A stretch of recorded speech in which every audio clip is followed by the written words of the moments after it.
The day it began was ordinary, almost painfully still. The kind of morning that convinces you nothing terrible could possibly unfold. But fate rarely strikes with warning. It waits in silence, crouched in the shadows, until one careless act rips through the calm and changes everything. That act came in the form of a cruel post, a digital dagger launched into the world with a single tap of a finger. My sister posted a poll. Its question was short, sharp, and devastating. What's worse, her crooked hair or her nasty attitude? And the her was my daughter. At first, the post floated unnoticed in the endless current of social media. Just another joke, another piece of mockery disguised as humor. But cruelty has a way of finding an audience, and people are always hungry for something to laugh at, especially when it isn't themselves. Votes trickled in, then climbed. Words gathered around it like vultures circling something broken. But the first to see it wasn't me. It was my daughter. She was only 13. Her phone buzzed with a notification, and there it was. A photo taken without her knowing, lifted from a family gathering, paired with words designed to humiliate. At first, she froze, her eyes refusing to believe. Maybe it wasn't real. Maybe her aunt had meant someone else. But no, there was her face, unmistakable, her uneven haircut captured in cruel clarity. Her chest tightened, her throat closing around the disbelief. She read the words again and again, as if repetition could soften them. It couldn't. Her fingers trembled as she scrolled. Votes poured in like silent judgments. Strangers, faceless and cold, debated whether her appearance or her personality was more unbearable. Each vote felt like a stone thrown against her chest. The screen blurred as tears welled in her eyes, but still she kept reading, trapped in a cycle of self-destruction. A part of her hoped to find kindness, a voice defending her. Instead, there was laughter, mockery, and words that cut deeper than she imagined possible. Ugly, bitter, attention-seeking. By the time I walked into her room, she was pale, her hands clutching the phone as though it had betrayed her, which, in truth, it had. "Why would she do this?" she asked, her voice cracked, fragile, not really expecting an answer. I took the phone from her, and when I saw it, my heart stopped. My sister's name at the top, my daughter's face below, a storm in between. I confronted my sister within the hour. Her tone was sharp, defensive, laced with the kind of arrogance people use to mask guilt. "It was just a joke," she said, rolling her eyes. "Don't be so dramatic. Kids need to toughen up." But her eyes betrayed her. Behind the mask of indifference flickered something darker. Jealousy, perhaps, bitterness, a twisted satisfaction in knocking down a child who was loved. My sister had always wrestled with shadows, shadows of comparison, shadows of love she believed had been unfairly given. Maybe she thought this would even the scales. But there are wounds that laughter cannot excuse. The family splintered almost instantly. Some relatives whispered that my sister had gone too far. Others shrugged, claiming it was harmless fun. Kids bounce back. She'll forget it soon. But my daughter didn't forget. She couldn't. Night after night, she lay awake, scrolling through the screenshots burned into her mind. Each cruel comment carved deeper into her. She began to believe them, to weave those words into the fabric of her identity. If enough people said it, maybe it was true. Maybe she was ugly.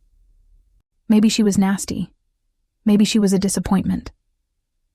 She stopped brushing her hair, as if leaving it tangled could somehow prove them wrong or right. She no longer knew which. She stopped speaking up in class, fearing her words would confirm the attitude strangers had labeled her with. Every buzzing notification became a trigger, each vibration a reminder of ridicule waiting on the other side. The glow of her phone, once her escape, became her torment. And my sister? She relished the attention. Her post gathered likes, shares, comments. Her followers laughed at her wit, praised her boldness. She basked in the spotlight, feeding on the validation of strangers, pretending the victim wasn't real. When I demanded she delete it, she scoffed. "You're overreacting. It's just the internet. No one takes it seriously." But people did. More than she could imagine. The whispers spilled into the real world. At school, students snickered behind my daughter's back. Some shared the post. Others invented new insults to keep the laughter alive. Her name became synonymous with the cruel Pole. Even her closest friend admitted, with trembling guilt, that she had voted. "I thought it was funny," she whispered. That betrayal cut the deepest of all. My daughter's trust cracked, leaving behind a hollow space where friendship had once been.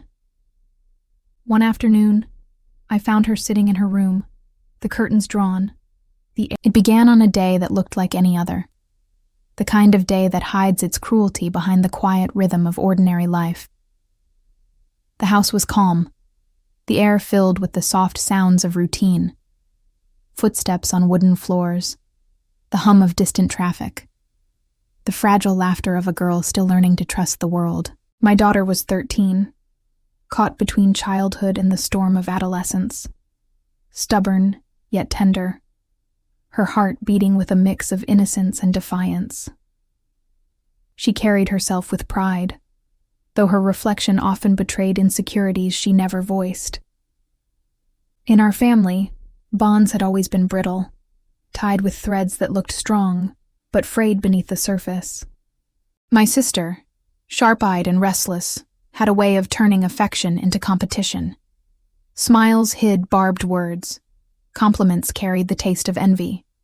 For years, the tension lingered in silence, unnoticed or ignored, until one choice made it impossible to hide. The betrayal came not with shouting or fists, but with a single act so small, so careless, that its shadow would stretch across our lives forever. The cracks had always been there, thin lines hidden beneath the surface of family dinners and polite conversations. My sister's smile was practiced, her voice dipped in honey, but beneath it all lay a sharpness that never dulled. She compared constantly. My daughter's grades, her clothes, even the way she laughed.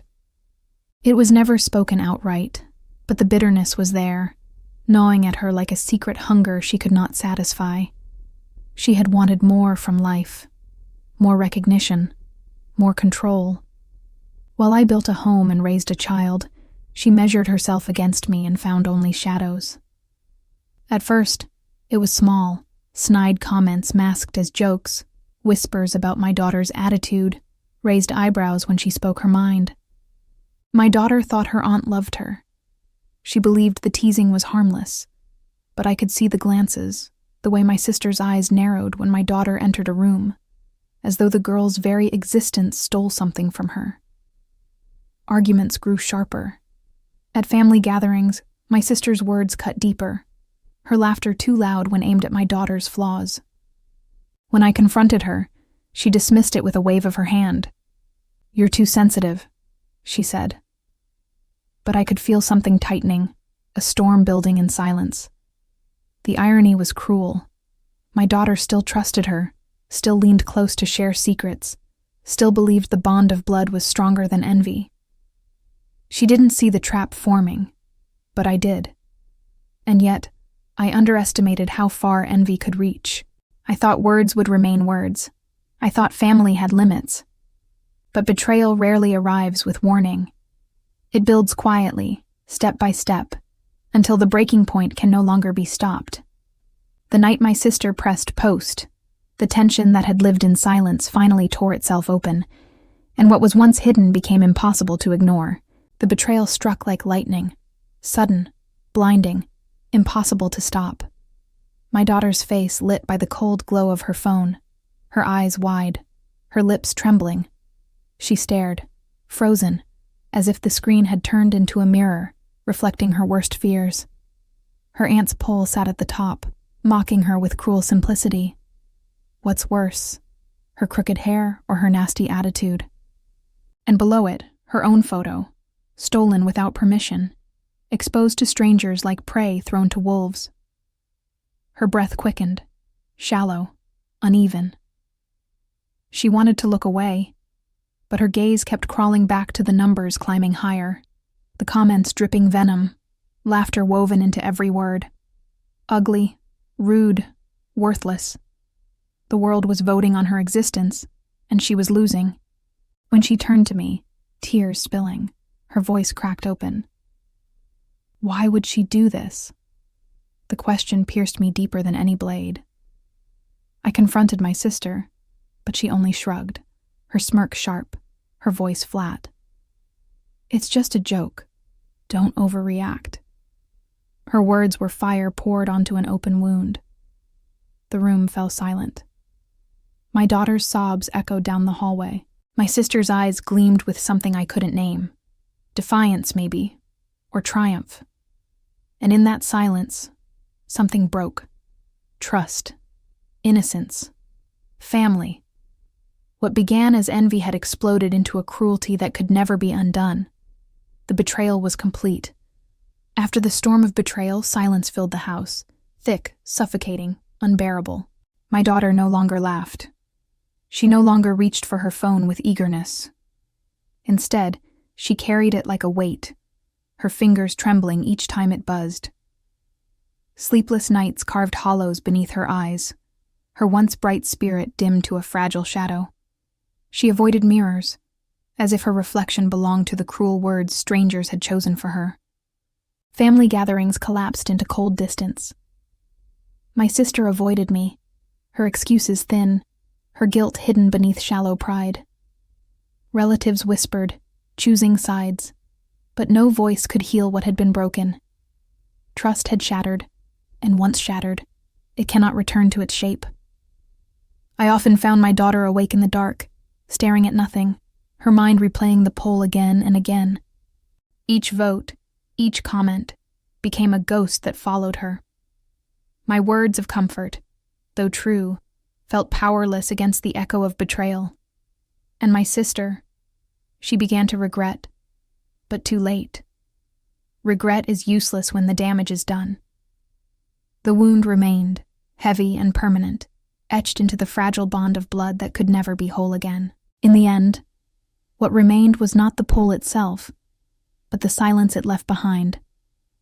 A silence that carried betrayal like a scar carved into our family's name. Trust, once fractured, never returned. Love, once steady, wavered beneath the weight of envy. My daughter carried the wound forward, her laughter quiet.